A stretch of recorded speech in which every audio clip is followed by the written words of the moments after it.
Hello and welcome to another Crystal Confab where we are going to dive in with my crystal besties, Adam and Nicholas, to probably one of my absolute top five favorite crystals of all. And let me tell you, this episode is long overdue, and we are, I think, very excited to be making it happen properly, finally.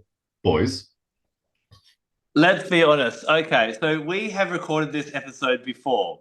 Actually, no, that's a lie. We have done this episode before. It was a brilliant episode. Ashley was here. We were funny. We cracked jokes. We were on point. And then when I went to end the recording, I realized that I hadn't hit record. So that was our first attempt. Then we had one week where we'd scheduled to do the re record several weeks later, and a couple of us couldn't make it. So we had to cancel. So we're going for a third time lucky. So hopefully we'll be blessed by the Imperial Topaz gods today, and we will be able to do an episode that does this beautiful crystal justice for sure. Nicholas, this is obviously an amazing crystal with a really interesting name with that Imperial. What can you share a little bit about the story of this crystal and how it's been used in the past? So this is one of those gemstones that in history, its name has applied to a bunch of other things. And topaz is an interesting case because in a lot of the written lore, its name is derived from the location it was discovered. And that location is an island once called Topazios, which is now known as Zabargad, and it's been called St. John's Island. It's in the vicinity of Egypt. The problem is that if you go there and look at their geology, they lack topaz. Um, and the topaz referred to in the ancient manuscripts coming from this isle is not an orangey yellow fiery stone, but a yellowy green stone, the mineral forsterite in the olivine series. Now, gem olivines are also known as chrysolites, a word which in Greek means golden stone, chrysos and lithos, and once upon a time referred to topaz. So it's like a two-for-one case of mistaken identity, and sorting out which stone was which in history can be kind of challenging. By the time we get to the Middle Ages and in Middle English in particular, topaz could refer to any kind of yellow sapphire. That could include our more yellow than green olivines, as well as our imperial topaz, but it could also include citrine and sapphire and anything else that might appear yellow. And as a result, these days it's kind of hard to track which stone was which in the ancient writings, and sometimes the descriptions are based on other people's descriptions, which are based on other people's descriptions, which are based on someone who wrote it down never having seen the rock in the first place because they heard about a story somewhere. And that's kind of the history of what these lapidaries, these sacred texts about stones are like. We do have a couple of interesting folk etymologies, though, that I find really telling about the nature of this stone. One of them says that this remote island got its name Topazios not for the stone, but the other way around. The stone was named for it. And the reason they called the island uh, Topazios was because it was hard to find. It's thought that the Greek word topazin, to divine, to scry, to seek, to attempt to locate, is the source of this word because you needed some sort of like divine intervention to be able to find this sacred isle shrouded in mists. And topaz has become a stone of seekers, a stone of courage, a stone that helps us, grab life by the horns and go out and make something of ourselves. This is, however, a folk etymology and probably not very factual. Instead, there is a Sanskrit root that is etymologically pretty close. The word is tapas, which means fiery. And that, of course, could be a reference to several different qualities of topaz. In our imperial topazes, it might describe the fiery color. But in any variety of topaz, it might describe the way they play with light, that really nice refraction that it's got, especially when cut and polished. And furthermore, there's one other way that this fiery name might relate to an unusual property of topaz. Topaz is pyroelectric, so when it is heated to a certain temperature, the expansion in the crystal lattice caused by that, because heat makes things expand, creates a tiny little electrical charge, much like piezoelectricity in quartz is caused by a deformation, mechanical deformation of the crystal lattice. This is a heat-induced deformation of the crystal lattice that causes the same thing. And as a result, when heated, topaz would be able to attract to it little bits of ash or paper or tiny little bits of silk, and took on the connotation of being a fiery stone that draws things to us. And of course, being a gem treasured in history, it is one that was valuable and remains so for the most part today, and um, is one we might use to attract wealth or fame or glory or success or courage or all kinds of other properties. The notion of imperial topaz, however, is a much more recent designation, and initially described a much narrower range of colors than most of us traditionally apply today. So topaz is one of those chameleon gems. Just a tiny little change in its chemistry can provide color centers that gives us blue and gold and colorless and gray and sometimes greens and blacks. But the imperial topaz is traditionally described as an orangey yellow, and that orange isn't just Crayola orange. It's like if you could dissolve a drop of pink inside gold, that would give you the color of imperial topaz. And true imperial topaz can lean very, very pink, sometimes with a little help, but not always. In other locations around the world, you'll find blush kind of champagne pinks. These are things that we find in particularly some parts of the US and Utah and in Pakistan. But probably the most beautiful topaz I've ever seen is the very, very rare and almost always irradiated violet topaz.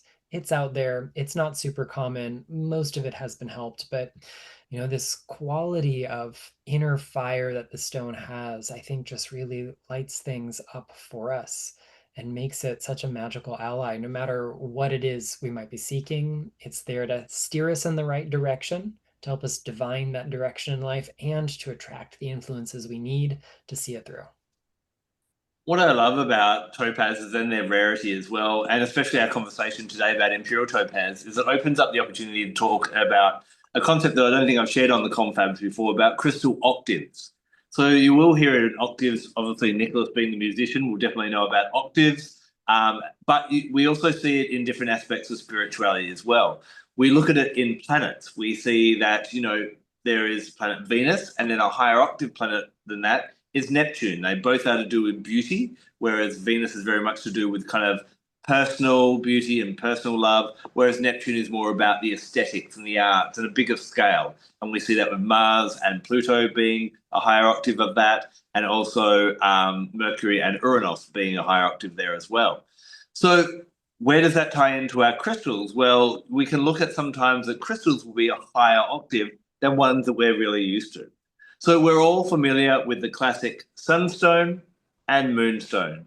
As crystal collectors, probably very early on in our collections, we grab these amazing two crystals that definitely have their own merits. But as we want to kind of, I guess, evolve our crystal practices, we start to go looking for some of these rarer gems.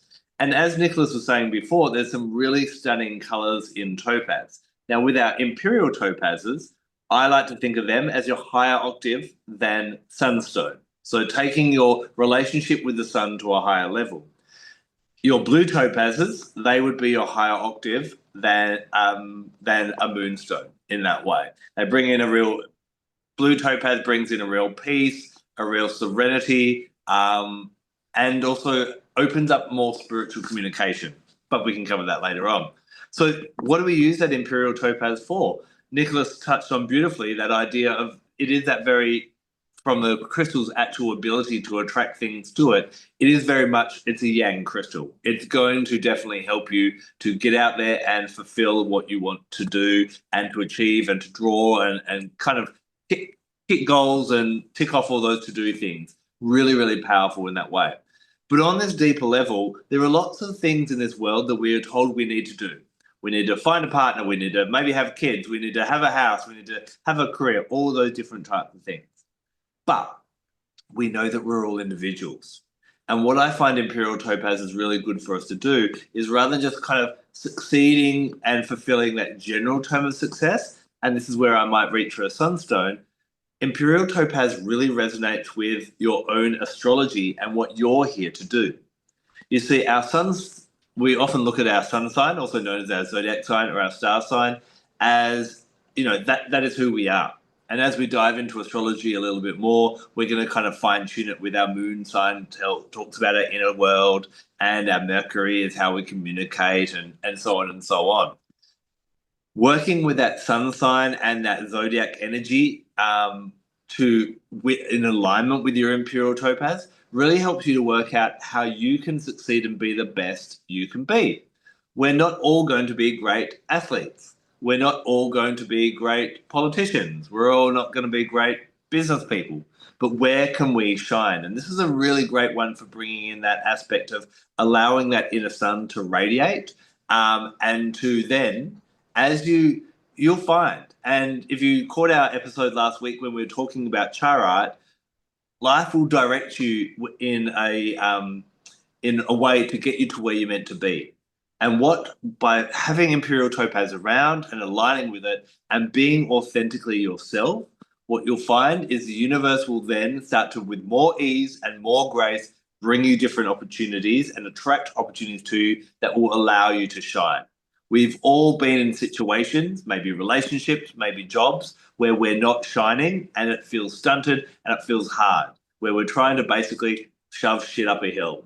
Imperial Topaz allows us to realign and really kind of go, right, when I shine, when I am myself, when I do what I'm meant to be doing, and maybe a better understanding of your astrology can help you with that, it's all going to align, things are going to fly to me, life's going to heat up, and it's going to be absolutely great. So I love it for really helping us to bring in that aspect of the sunstone, the sun's energy. It's great for working with sun deities, whether it be Apollo or Helios or Ra, whichever sun deity you're associated with as well. Love it for that. But if you're ready to kind of start up leveling, if you've kind of got a few crystals, then I would suggest you need to start looking. Now, you may need to save up your pennies a little bit, but look for a nice Imperial Topaz and a nice Blue Topaz and start working with them, with the sun and the moon. It could really up-level your work. How about yourself, Kyle? Why do you love this crystal? Oh my goodness, so many ways. What's that Shakespeare play? Let me count the ways. For me, I've talked about this. Orange is my favorite color in crystals. It's like an immediate, like it draws me in straight away. For me, also, as Adam was kind of mentioning, that kind of drawing things towards yourself, making things happen. This one's a little bit of that pinker shade, which is really, really beautiful. For me, it kind of embodies, and I can speak from experience, Sagittarian energy and the levels that it has within us. We are known as the lucky sign, right? We're known as the ones that kind of create luck. And it's not through just being a fool. It's kind of just through putting yourself out there, embodying the fact that sometimes you need to just be on the front step, put yourself out there, say yes to things, kind of be okay making a fool of yourself, be okay making a mistake, being okay kind of not knowing the outcome, but putting yourself forward can create incredible opportunities that create more opportunities that create more opportunities. And it's this snowball effect of things falling into place in incredible ways that I know I've experienced through my own life, purely because I've just said yes to things. And I've just done the thing. And I've just gone, yes, I'm going to put myself out there. Yes, I'm going to put myself on stage. Yes, I'm going to put myself in front of people. And it then draws things in. It's like moths to a flame, but in a really good way.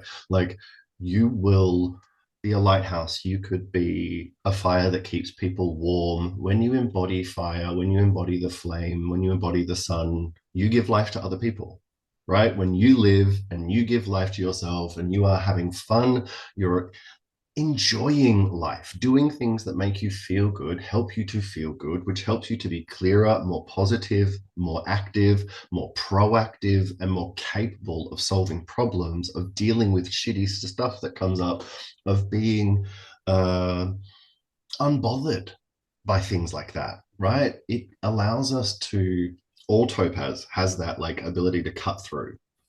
It's like danburite, they grow in that way that kind of cuts through things energetically to like allow you to cut into things.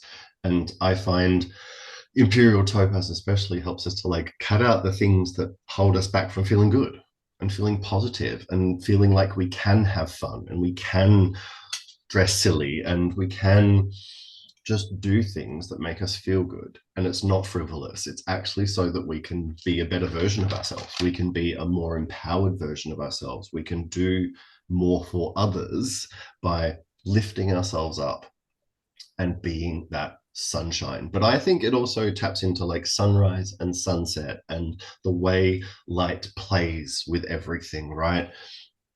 It's not just a ray. Everyone sees it differently. It can diffract and it can change color. It can show us this full spectrum. Like you see the pinks and the purples with the oranges during sunrise and sunset, and it's over in a flash, right? And it's changing over those however many minutes it takes for the sunrise or to set, right?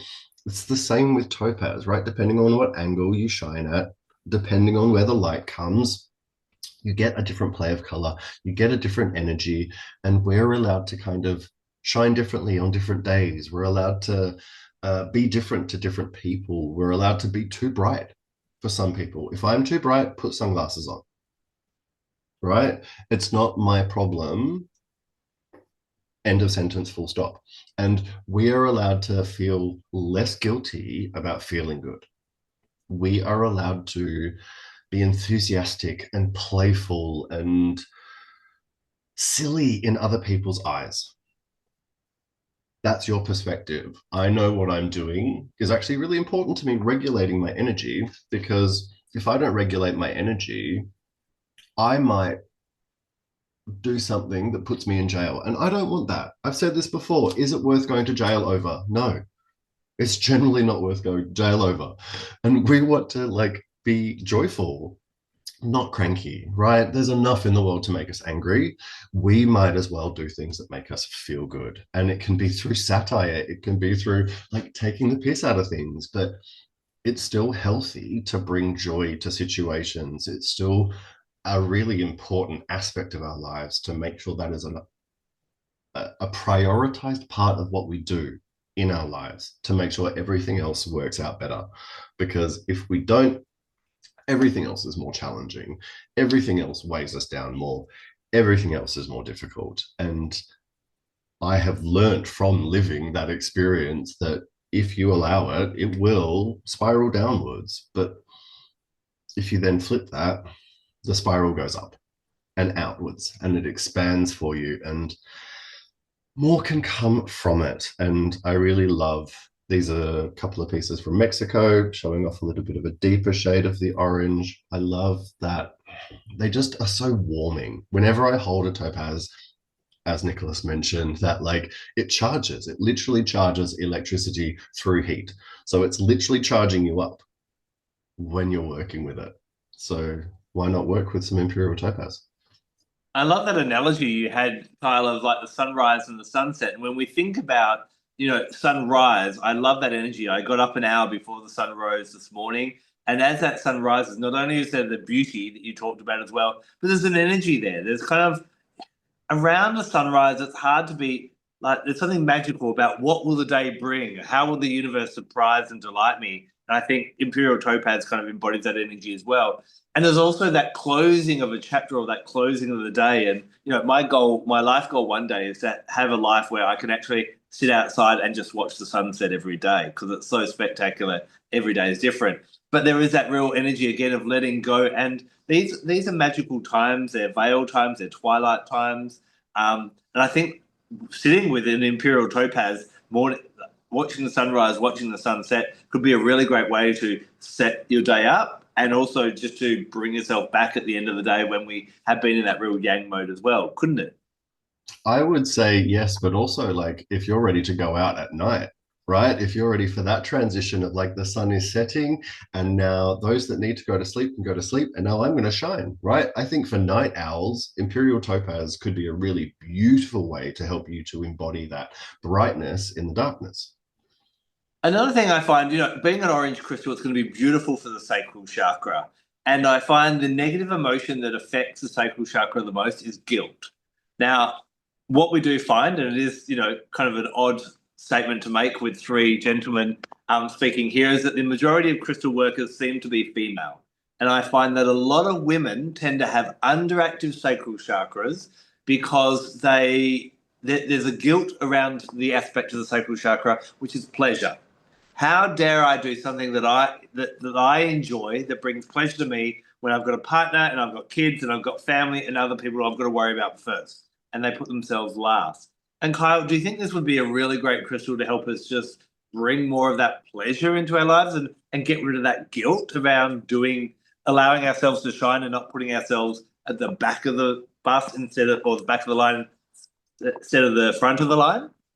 As they say, anything can be guilt-free if you take the guilt out of it, right? Like we are allowed to just have that piece of cake, buy that concert ticket, go on that trip. Like I think, and this is something I learned from my parents, like growing up as one of four kids, my parents prioritized going to gigs and having fun, going and having like weekends away, going on trips that were about them, that were separate from us. And it always allowed them to stay a strong, stable couple all the way to when my dad passed. And I think that's a really important thing is they always prioritized their pleasure, them having a good time. And I think that has allowed me to follow in the same thing. Like I love being able to do things that make me feel good. And I think it is important because, as I said, it helps you to feel clearer. It actually helps you to deal with the other stuff better because of mindset.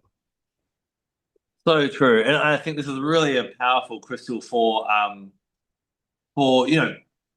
when we shine. I think, like you said, your parents gave the example of this is how you live life. And I often look at those mothers, for example, that do everything for their children. And basically, what they're kind of breeding is children. They'll do everything for their children. They'll do everything for their children. Whereas a parent that gets out there and shines, or even if you're not a parent, an individual who shines and shows who they truly are, and Imperial Topaz helps you to do that, then I think this is, it's going to help you lead by example, do as I do, not as I say type of thing. So beautiful for us to work through those issues of how do I be who I truly am. So I think for a lot of people that discover crystals, a lot of people I talk to are sometimes they've gone through that. I've raised my kids and now they're getting older and independent. I've started to look at what else there is to life, what I'm meant to be doing. This is a beautiful crystal for them particularly to work with for sure. Another thing I found it really, really great for is I find it really such an energizing crystal. Anyone who needs to get a bit more physical in their life, needs to maybe have a bit of an exercise rate routine, programming the crystal, holding it in the hand that you write with. So for most of us, that's going to be our right hand, and visualizing how you feel. I love the Scandinavian approach to the body is focus on what the body can do rather than what the body looks like. And I really love that, see yourself walking up that hill, playing with your children, swimming that, 10 laps, whatever that may be, and send that into the crystal. Now, especially in the winter, like me and Kyle freezing our little pushes off today. I've got an old granny heater next to me, actually. This is a really great one for helping to keep you motivated and focus on where you want your body to be so that it can do the things you want to do with your children, with your, with your own ambitions and that type of thing. Really powerful in that way. Nicholas, any practical ways you like to use your Imperial Topaz? Topaz as a whole is a stone that I will use when I need to get really clear about where my intentions and my actions line up. So if I'm feeling like I'm having missteps with my manifestation, my magic, my life, I will use this as a stone for reflection. You can use the Imperial variety. I'm actually really fond of colorless topaz for this as well.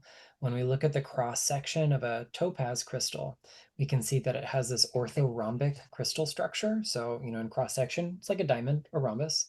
And when we're vacillating, when we're having difficulty kind of finding the pivot point to get things aligned, topaz is great for it. So we could journal with it. I like to meditate with it and just place it over my brow because I associate that with inner vision. And it doesn't matter what color your topaz is, you can still do that for that quality of inner illumination, mental illumination, life vision. But that's one of my applications for it. How would you kind of separate blue topaz and an imperial topaz, Nicholas? Usually when I look at different color variants of the same mineral species, I like to remind myself that chemically, structurally, optically, they have a lot more in common than they don't. The analogy one of my geology professors used once: if you take a 1 foot cube of quartz crystal and you want to turn it into amethyst, you need less iron than you have in the tip of a ballpoint pen. So they're mostly identical. So with all of our topaz in general, they're mostly identical, but there definitely is some theme and variations there. The blue topaz does have a kind of watery quality to it. For me, it's not so much about necessarily being cooling like water, but being moving like water. So both fire and water are in constant states of flux, just in different kinds of ways. So if we feel like maybe we want to have more movement but less heat added to a kind of situation or equation, we might try a blue topaz. If we really want to focus on the clarity and integrity of our vision, try a clear topaz. If you're lucky enough to have a bright pink or a purple one, you can just mail it to me so I can spend time with it, and then I'll tell you how I think they differ. I was about to jump in and go, they're very bad luck and you best get rid of them, send them to Australia. Yeah. Amazing. Carl, what about yourself? Any practical uses for Imperial Topaz? I love wearing or having topaz, especially Imperial Topaz, on me as a talisman on days when I need that self motivation, when I need to feel encouraged from within, when I need to just feel good about myself. And, days like this in the middle of winter where it's cold and my body hurts and it's not that easy to self motivate, I am definitely going to be clutching my topazes tightly before I go about the rest of my day.